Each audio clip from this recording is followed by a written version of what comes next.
Award रखने का इसका मकसद ये है कि समाज के अंदर बहुत से लोग ऐसे हैं जो बेलौस खिदमत कर रहे हैं। बिल्कुल मतलब वो अपनी ना वक्त जान की परवाह करते हैं ना वक्त की परवाह करते हैं, बस हर वक्त आवाम के लिए देश के लिए खड़े रहते हैं और देश की खिदमत करते हैं। लेकिन ऐसे लोगों की समाज में मतलब कोई पजीराई नहीं होती। तो हम लोगों ने पूरे मतलब महाराष्ट्र से ढूंढ ढूंढ कर ऐसे लोगों को जमा किया यहाँ पर आज के दिन।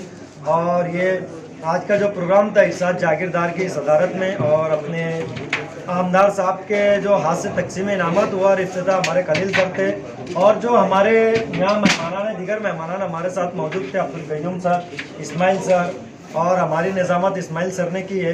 तो हम लोग इंशाल्लाह आगे भी सोचे हैं कि ऐसे अवार्ड के प्रोग्राम हम करते रहेंगे। मेरी उन लोगों से एक गुजारिश है कि जिन लोगों को हम लोगों ने सिलेक्ट नहीं किया, जिन्होंने अपने दस्तावेज़ात हमारे पास भेजे थे, अपने कागजात भेजे थे, लेकिन किसी वजह से हम लोग नहीं कर पाए, तो उनको चाहिए ये कि और ज़्यादा अपना जो काम है उसको वसी करे, उसको बढ़ाए।